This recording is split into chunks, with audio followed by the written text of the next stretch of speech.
Bismillahirrahmanirrahim. Assalamu alaikum dear students.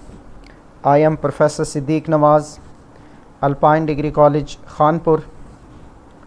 First of all, very welcome to all second year students. वो तमाम students जिन्होंने first year का exam देना था लेकिन मौजूदा हालात की वजह से गवर्नमेंट नोटिफिकेशन के मुताबिक अब उनका फ़र्स्ट ईयर का एग्ज़ाम नहीं होगा, बल्कि सेकंड ईयर में जब उनका एग्ज़ाम लिया जाएगा तो सेकंड ईयर के एग्ज़ाम के मार्क्स की बुनियाद पे उन्हें फ़र्स्ट ईयर के मार्क्स दिए जाएंगे। लिहाजा अब सेकंड ईयर के स्टूडेंट्स के लिए लाजमी है कि जितना उनसे हो सके एक्स्ट्राऑर्डिनरी हार्ड वर्क करें ताकि अपने सेकंड ईयर के मार्क्स बेहतर से बेहतर अचीव करने के साथ साथ फ़र्स्ट ईयर में भी बेहतरीन मार्क्स ले सकें। मैं दुआ गो हूँ कि अल्लाह ताला आप लोगों को कामयाबी और कामरानी दे और हम तमाम उम्मत मुसलमा को और इस पूरी दुनिया को इस मौजूदा हालात से निकलने में मदद फरमाए और हमारे गुनाहों की मग़फ़रत फरमाए और हमारे लिए अजर अज़ीम अता फरमाए। डियर स्टूडेंट्स, आज 1 जून 2020 से हम बाकायदा तौर पर ऑनलाइन क्लासेस सेकेंड ईयर का आगाज़ करने लगे हैं। डेली बेसिस पर आपको एक वीडियो लेक्चर डिलीवर किया जाएगा जिसमें लेक्चर डिस्कशन के साथ साथ कुछ असाइनमेंट्स भी असाइन की जाएंगी जो multiple choice question, short question या लॉन्ग क्वेश्चन की फॉर्म में हो सकती हैं। तो आप तमाम स्टूडेंट्स के लिए ज़रूरी है कि डेली बेसिस पर लिए गए लेक्चर को गौर से सुनें। उनमें अगर कोई प्रॉब्लम है तो अपने रेलेवेंट टीचर से कांटेक्ट करें ताकि उन प्रॉब्लम्स को सॉल्व किया जा सके। तो आज हम अपने लेक्चर नंबर 1 चैप्टर नंबर 1 का आगाज़ करते हैं। हमारा जो चैप्टर नंबर 1 है वो है periodic classification of elements and periodicity. Periodic का क्या मतलब है? एक ख़ास वक्फे के बाद किसी चीज़ का रिपीट होना। तो periodic classification of elements and periodicity, तो पेरियोडिसिटी किस चीज़ को रिप्रेजेंट करती है? फ़िज़िकल और केमिकल प्रॉपर्टीज़ की बुनियाद पे सिमिलर एलिमेंट्स का आमने सामने आ जाना, एक ख़ास वक्फे के बाद रिपीट हो जाना, वो रिप्रेजेंट करती है पेरियोडिसिटी को। तो पीरियोडिक क्लासिफिकेशन ऑफ एलिमेंट्स और पेरियोडिसिटी में हम जो सबसे पहले चीज़ डिस्कस करने लगे हैं वो है इंट्रोडक्शन। इंट्रोडक्शन में क्या है कि एलिमेंट्स की सिस्टमेटिक स्टडी के लिए ज़रूरी था कि एलिमेंट्स को क्लासीफाई किया जाए पीरियोडिक टेबल की फॉर्म के अंदर। हमें पता है कि टेबल में दो चीज़ें होती हैं, एक ग्रुप्स और दूसरा पीरियड्स। तो सबसे पहले मैं बात कर लेता हूँ पीरियोडिक टेबल की।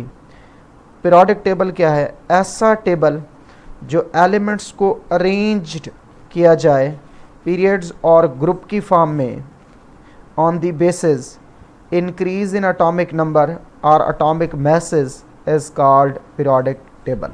यानी एक ऐसा टेबल जिसमें एलिमेंट्स को उनके बढ़ते हुए एटॉमिक नंबर या एटॉमिक मास की बुनियाद पे पीरियड या ग्रुप में, पीरियड्स और ग्रुप में तरतीब दिया जाए, that table is called periodic table. इस पीरियोडिक टेबल का हमें क्या फ़ायदा मिलता है?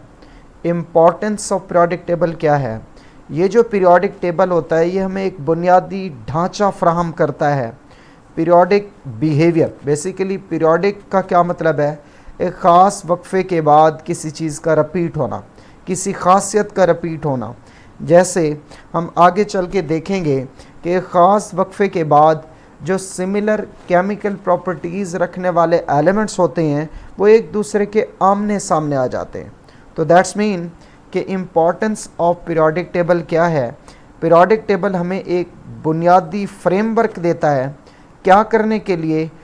To study the periodic behaviour. किस चीज़ का? फिज़िकल और केमिकल प्रॉपर्टीज़ ऑफ एलिमेंट्स का, साथ ही उनके कंपाउंड्स का। तो फिर हम कह सकते हैं कि इम्पॉर्टेंस ऑफ पीरियोडिक टेबल क्या है कि पीरियोडिक टेबल हमें एक बुनियादी फ्रेमवर्क देता है ताकि हम पीरियोडिक वे में स्टडी कर सकें फिज़िकल और केमिकल प्रॉपर्टीज़ ऑफ एलिमेंट्स और उनके कंपाउंड्स को। अब ये जो पीरियोडिक टेबल था, इसके लिए डिफरेंट साइंटिस्ट ने कंट्रीब्यूशन दी, अपना रोल प्ले किया, जो कि हिस्टोरिकल बैकग्राउंड है। तो 6 साइंटिस्ट इस वक्त हम डिस्कस करेंगे।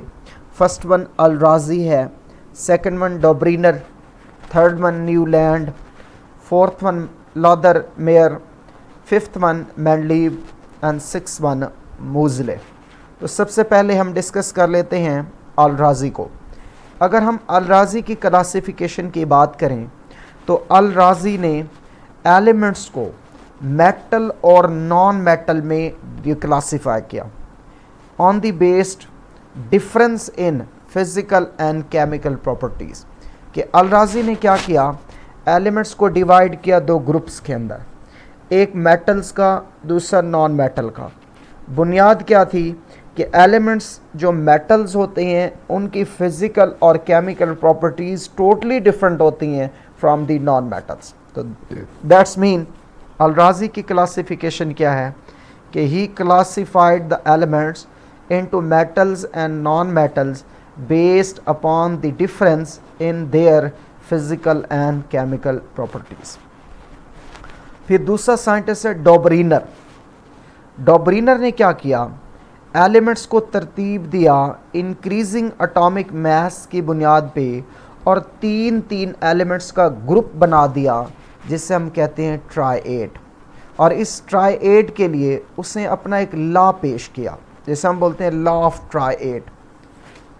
डॉब्रीनर था कौन, ये एक जर्मन केमिस्ट है।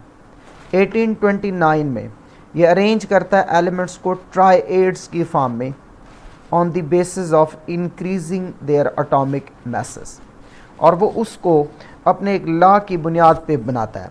उसका लॉ क्या है, लॉ ये है कि ट्राइएड ग्रुप है 3 एलिमेंट्स का, जिसमें एटॉमिक मास मिडल एलिमेंट का एवरेज होगा, मिडल एलिमेंट का जो एटॉमिक मास है वो एवरेज होगा एटॉमिक मास ऑफ फर्स्ट और थर्ड एलिमेंट के।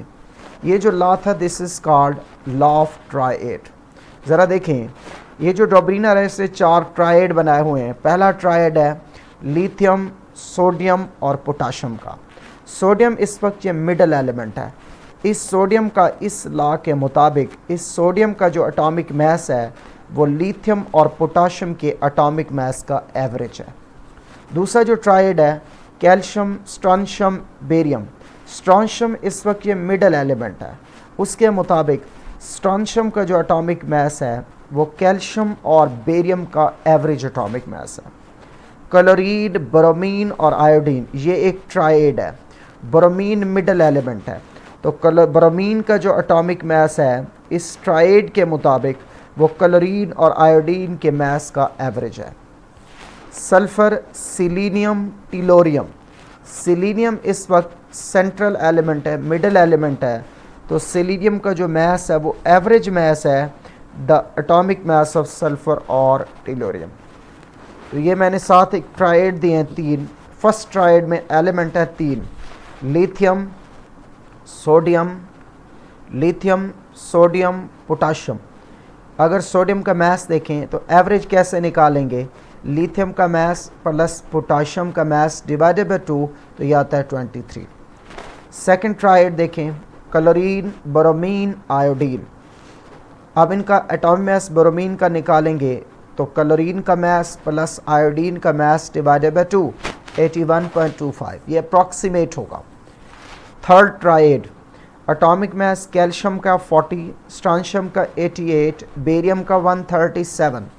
Strontium is the middle element, तो इसका जो एटॉमिक मास है वो कैल्शियम और बेरियम का एवरेज है, यानी 88.5। ये था डॉब्रीनर लॉ ऑफ ट्राइएड।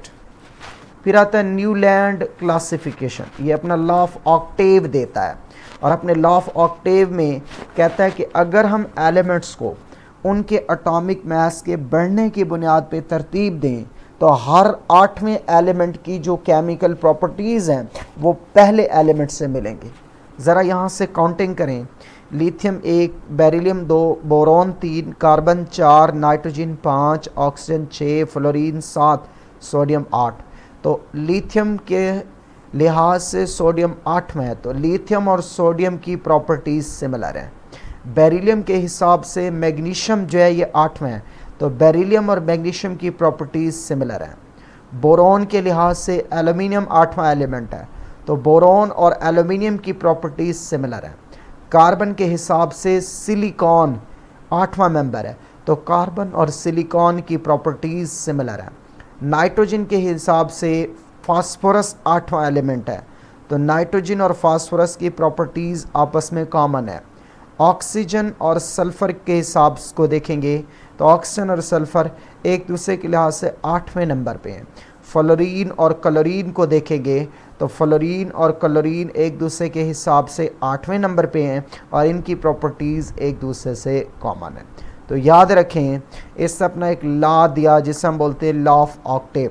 तो ये करता क्या है, 1864 में ये एक इंग्लिश साइंटिस्ट है जॉन न्यूलैंड, क्लासीफाई किए उस वक्त के 62 एलिमेंट्स को उनके एटॉमिक मास के बढ़ने की बुनियाद पे, और एक लॉ दिया जिससे बोलते हैं law of Octave. Law of Octave क्या है कि जब एलिमेंट्स को अरेंज करते हैं increasing order of their atomic masses की बुनियाद पे, तो फिर जो प्रॉपर्टीज़ हैं हर 8वें एलिमेंट की वो सिमिलर होती है टू फर्स्ट वन। इसको बोलते हैं लॉ ऑफ ऑक्टेव। अब देखें ज़रा, मैंने कुछ लॉ ऑफ ऑक्टेव दिए हैं, 8 एलिमेंट्स के रोज़ बनाई हुई हैं, एग्जांपल दिए हैं। एलिमेंट में lithium, beryllium, boron, carbon, nitrogen, oxygen, fluorine. फिर है sodium, magnesium, aluminium, silicon, phosphorus, sulphur और क्लोरीन।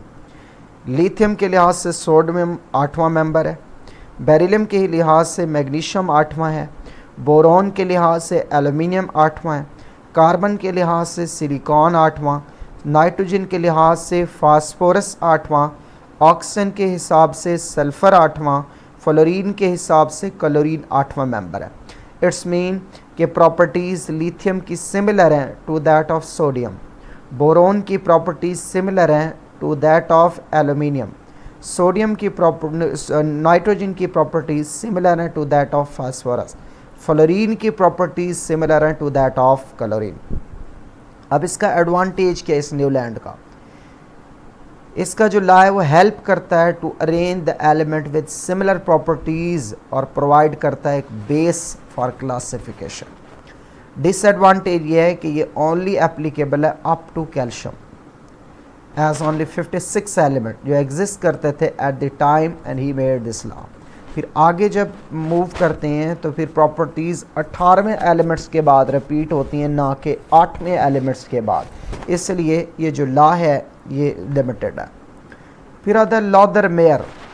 लॉदरमेयर 1869 के अंदर क्लासीफाई करता है एलिमेंट्स को ग्राफ की शक्ल में, और वो ग्राफ बनाता है दो चीज़ों के बीच, एक एटॉमिक वॉल्यूम, दूसरा एटॉमिक मास। जो सिमिलर एलिमेंट्स होते हैं वो ग्राफ की जो कर्व होती है उनकी सेम पोजीशन पे आ जाते हैं। ज़रा गौर करें, एटॉमिक मास लिया गया एक्स एक्सिस पे, एटॉमिक वॉल्यूम लिया गया वाई एक्सिस पे। अगर हम देखें लिथियम, सोडियम, पोटाशियम, रुबिडियम ये कर्व की पीक्स पर हैं।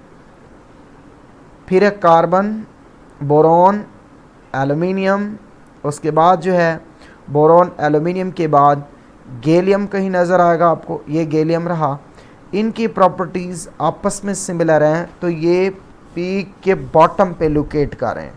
ज़रा गौर करें, इधर मैंने ग्राफ के अंदर लिखी हैं कुछ बातें कि अगर हम atomic mass versus atomic volume curve को देखें तो हम देखते हैं कि अल्कली मेटल जिसमें सोडियम, ये रहा सोडियम, ये रहा sodium, potassium, rubidium which have a similar property, ये लोकेट कर रहे हैं पीक ऑफ द कर्व पर। हैलोजन एलिमेंट जिसमें शामिल देखें फ्लोरीन, ये रहा, उसके बाद ये क्लोरीन, ये ब्रोमीन, ये which are similar properties occur at the rising और the ascending part of the curve. ये देखें, ये जो उसकी बढ़ती हुई कर्व है, मतलब टॉप की तरफ जाती हुई कर्व है, उस पोजीशन पे आ रहा है। जबकि नोबल गैसेज जैसे neon, argon, krypton similar properties हैं just before the alkali metals, alkali elements. देखें अगर हम गौर करें, ये सोडियम है, सोडियम से पहले नियॉन है। उसके बाद ये देखिए पोटाशियम, पोटाशियम से पहले आर्गॉन है। उसके बाद अगर देखिए रुबिडियम, उससे पहले क्रिप्टॉन है। तो नोबल गैस, जबकि हीलियम और हाइड्रोजन जो है ये एक्सेप्टेड है। फिर आता है मेंडलीव, 1871 में एक रशियन केमिस्ट है दिमित्री मेंडलीव। ये फर्स्ट रेगुलर पीरियोडिक टेबल देता है, एक तरतीब से एलिमेंट्स को अरेंज करता है, और ये अपने पीरियोडिक टेबल को अरेंज करता है ऑन हिज पीरियोडिक लॉ। ये अपना एक लॉ देता है। देखें जो न्यूलैंड है वो कहता है कि अगर हम एलिमेंट्स को उनके एटॉमिक मास के बढ़ने की बुनियाद पे तरतीब दें तो हर 8वें एलिमेंट की खासियत पहले से मिलती है, वो लिमिटेड हो जाता है। जो मेंडलीव है वो कहता है कि अगर हम एलिमेंट्स को उनके बढ़ते हुए एटॉमिक मास की बुनियाद पे तरतीब दें तो सिमिलर केमिकल प्रॉपर्टीज़ रखने वाले एलिमेंट एक ख़ास वक्फे के बाद रिपीट होते हैं। इसने जो 8 की फिक्सेशन थी इसे हटा दिया। ओके, तो ये रशियन केमिस्ट है, इसने पीरियोडिक लॉ दिया। इसके पीरियोडिक लॉ क्या है, 2 तरह की स्टेटमेंट है कि the properties of elements are the periodic function of their atomic masses, जिसका मतलब ये है कि अगर हम एलिमेंट्स को उनके एटॉमिक मास की बुनियाद पे तरतीब दें तो एक ख़ास वक्फे के बाद उन सिमिलर केमिकल प्रॉपर्टीज़ रखने वाले एलिमेंट एक दूसरे के आमने सामने आ जाते हैं। या इन अदर वर्ड ये भी कह सकते हैं कि अगर हम एलिमेंट्स को उनके एटॉमिक मास के बढ़ने की बुनियाद पे तरतीब दें तो उनकी केमिकल प्रॉपर्टीज़ रिपीट होती हैं पीरियोडिक मैनर, यानी एक ख़ास वक्फे के बाद वो बार बार रिपीट होंगे। ये जो मेंडलीव का पीरियोडिक टेबल था इसमें 2 चीज़ें थीं, एक ग्रुप और दूसरा पीरियड। जो वर्टिकल कॉलम्स होते हैं टॉप टू बॉटम उन्हें कहते हैं ग्रुप्स। मेंडलीव के पीरियोडिक टेबल में 8 ग्रुप्स थे। इसने क्लासीफाई किया था एलिमेंट्स को इन ग्रुप्स में सिमिलर केमिकल प्रॉपर्टीज़ की बुनियाद पे। फिर दूसरे नंबर पे होते हैं पीरियड्स। जो हॉरिजॉन्टल रोज़ होती हैं उन्हें बोलती हैं पीरियड्स। मेंडलीव के पीरियोडिक टेबल में इनकी तादाद थी 12। ज़रा अगर आप गौर करें, इस वक्त ये एक टेबल है मेंडलीव का जो उस वक्त इससे दिया था, ये तकरीबन 1871 की बात है। ये 8 ग्रुप्स हैं और 8 ग्रुप, ये टॉप टू बॉटम देखोगे ये ग्रुप्स हैं, जबकि 12 रोज़ हैं जिन्हें हम पीरियड्स बोलते हैं। अब इस मेंडलीव पीरियोडिक टेबल की एडवांटेजेस क्या हैं? एक तो इसने एम्प्टी स्पेसेस, वैकेंट स्पेसेस रखी अनडिस्कवर एलिमेंट्स के लिए जो उस वक्त नहीं डिस्कवर हुए थे, और फिर उनकी प्रॉपर्टीज़ बताएं। देखिए इससे प्रॉपर्टीज़ कैसे बताएं।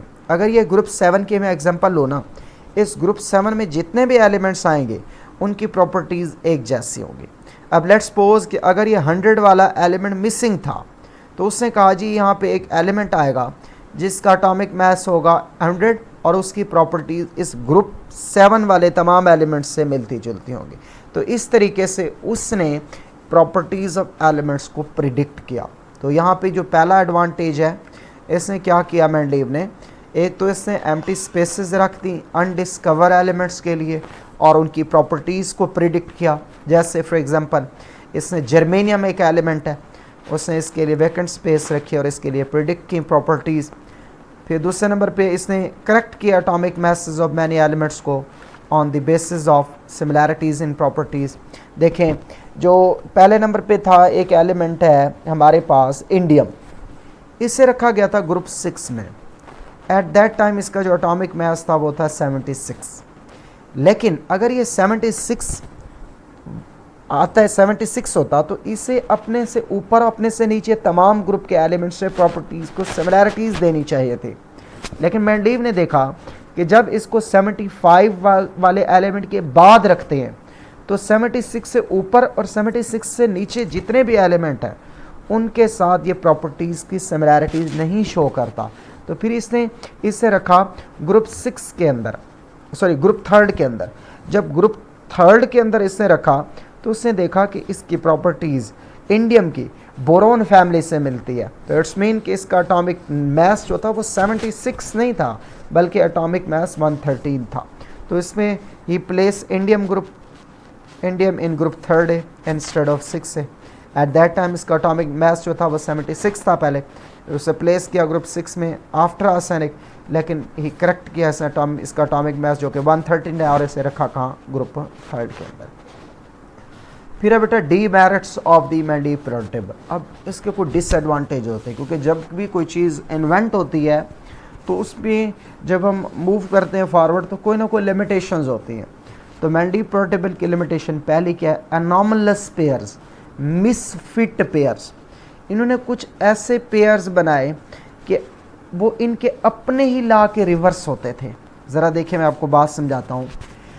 मेंडलीव ने कहा कि एलिमेंट्स को तरतीब दिया जाए एटॉमिक मास के बढ़ने की बुनियाद पे, यानी जब हम लेफ़्ट टू राइट मूव करें ना, लेफ़्ट टू राइट मूव करें तो लेफ़्ट वाले का मास थोड़ा होना चाहिए, राइट वाले का मास ज़्यादा होना चाहिए।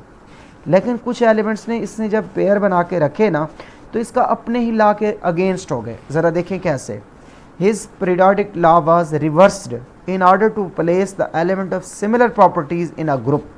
एक ग्रुप में देखें, अगर मैं पोटाशियम की बात करूं, जब पोटाशियम को रखा गया इसके ग्रुप के अंदर, इसने अपने ऊपर वाले तमाम एलिमेंट और उसके नीचे तमाम एलिमेंट से सिमिलैरिटीज़ दी। पोटाशियम ने इसे रखा गया आफ्टर आर्गॉन। ज़रा गौर करें, पोटाशियम का मास है 39.09, आर्गॉन का मास है 39.9। पहले किसको होना चाहिए था, पोटाशियम को, बाद में होना चाहिए था आर्गॉन को। पहले पोटाशियम बाद में आर्गॉन। ज़रा देखें मैं आपको इसको पीरियोडिक टेबल की तरफ ले जाता हूँ। ये गौर करें, ये पोटाशियम है 39, ये पोटाशियम है 39, इधर कहीं आर्गॉन होगा। आर्गॉन भी जो पोटाशियम आर्गॉन का मास देखें तो वो भी 39 है, लेकिन उसमें थोड़ा सा फ़र्क है। तो पोटाशियम इधर रखेंगे तो ये अपने से ऊपर वाले और अपने नीचे से तमाम एलिमेंट के साथ प्रॉपर्टीज़ की सिमिलैरिटीज़ देगा। आर्गॉन को जब रखा गया तो देखा गया कि आर्गॉन अपने तमाम एलिमेंट से प्रॉपर्टी शो करता है, लेकिन एटॉमिक मास आर्गॉन का ज़्यादा है, पोटाशियम का थोड़ा है। पोटाशियम पहले आता, आर्गॉन बाद में आता, लेकिन जब इसे प्लेस किया गया तो आर्गॉन पहले रखा गया, पोटाशियम बाद में, जो कि इसके अपने ही लॉ के रिवर्स हो गया। तो देखें, पोटाशियम जिसका मास है 39.09 प्लेस किया गया आफ्टर आर्गॉन, जिसका मास है 39.9। पोटाशियम पहले आता, आर्गॉन बाद में आता। कोबाल्ट मास है 58.93 आफ्टर निकल रखा गया, जिसका मास है 58.71। पहले आना चाहिए था निकल को, बाद में आना चाहिए था कोबाल्ट को। कोबाल्ट आफ्टर निकल, सॉरी यहाँ पे ये मिस्टेक हुई है, ये पहले आना चाहिए था निकल को, बाद में आना चाहिए था कोबाल्ट को, लेकिन रखा किसको गया, पहले कोबाल्ट को और बाद में किसको रखा गया, निकल को। सिमिलरली टीलोरियम जिसका मास है 127.6, इसे रखा गया आफ्टर आयोडीन 126.9।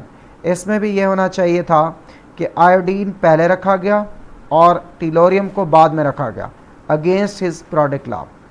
तो इसमें देख लें कि पोटाशियम को रखा गया आर्गॉन के बाद, निकल को रखा गया कोबाल्ट के बाद, आयोडीन को रखा गया टीलोरियम के बाद। ये मिसप्रिंटिंग हुई है, ये लिखते वक्त मैं इसको करेक्ट कर देता हूँ सॉफ्ट कॉपी के अंदर। तो अगेन देखेंगे कि एनॉमलस पेयर्स में क्या हुआ, कुछ एलिमेंट ऐसे थे जो सिमिलर केमिकल प्रॉपर्टीज़ में जब ग्रुप में आए तो वो मेंडलीव के अपने ही लॉ के रिवर्स हो गए कि आर्गॉन को बाद में आना चाहिए था, पोटाशियम को पहले, लेकिन पोटाशियम पहले आर्गॉन रखा गया, बाद में पोटाशियम। कोबाल्ट इसका मास है 58.93, इसे बाद में आना चाहिए था निकल के, लेकिन उसने पहले रख दिया। टीलोरियम और आयोडीन को देखें, टीलोरियम जो है 127 आयोडीन के बाद आना चाहिए था, लेकिन आयोडीन को पहले रखा गया, सॉरी आयोडीन को बाद में पहले आना चाहिए था, टीलोरियम को बाद में आना चाहिए था, लेकिन टीलोरियम को पहले रखा गया और आयोडीन को बाद में। फिर position of isotope, there was no position for the isotope in his periodic table. कोई पोजीशन नहीं थी आइसोटोप, क्योंकि जितने में एलिमेंट्स होते हैं उनके आइसोटोप के atomic number, atomic masses different होते हैं। तो हर एलिमेंट के अगर एक से ज़्यादा आइसोटोप है तो तमाम की जगह अलग-अलग रखनी चाहिए थी, लेकिन मेंडलीव पीरियोडिक टेबल में उसकी जगह नहीं थी। Position of lanthanide and actinide, Mendeleev ने क्या किया, लैंथेनाइड और एक्टिनाइड को नॉर्मल एलिमेंट्स के साथ रख दिया, जैसे एस ब्लॉक और पी ब्लॉक एलिमेंट्स होते हैं, इन्हें नॉर्मल एलिमेंट्स कहते हैं। अब लैंथेनाइड हैं क्या? ये सीरीज़ होती है 14 एलिमेंट्स की, जिनका एटॉमिक नंबर 58 से 71 तक होता है। ये फॉलो करते हैं लैंथेनम को, यानी लैंथेनम के बाद स्टार्ट होते हैं, तो उन्हें बोलते हैं लैंथेनाइड्स। फिर एक्टिनाइड्स भी एक सीरीज़ है 14 एलिमेंट्स की, एटॉमिक नंबर है 90 से 103 तक, जो फॉलो करते हैं एक्टिनियम को, इन्हें कहते हैं एक्टिनाइड्स। फिर है जी डिसिमिलर एलिमेंट्स को एक साथ प्लेस किया गया, जैसे अल्कली मेटल और कॉइनेज मेटल। अल्कली मेटल में lithium, sodium, potassium, rubidium, caesium, francium, इन्हें इसने एक ही ग्रुप में रख दिया, हालांकि इनकी प्रॉपर्टीज़ डिफरेंट हैं। Similarly alkaline earth metal, zinc, cadmium और मरकरी, इनको भी इसने एक ही ग्रुप में रख दिया। अल्कलाइन अर्थ मेटल में आता है बेरिलियम, मैग्नीशियम, कैल्शियम, स्टोनिशियम, बेरियम और रेडियम, हालांकि इनकी प्रॉपर्टीज़ डिफरेंट है। आई होप बेटा कि आप लोगों को ज़रूर इसकी समझ आई होगी। किसी भी बच्चे का कोई कमेंट हो, कोई क्वेश्चन हो, तो वो मुझसे कर सकते हैं। कॉन्टैक्ट नंबर नोट कर लेंगे 0301 75 22 384। ये मेरा व्हाट्सएप नंबर है, आप मुझे अपना मैसेज दे सकते हैं, कोई प्रॉब्लम आ रहा है वो बता सकते हैं। Thank you very much. अल्लाह हाफिज़।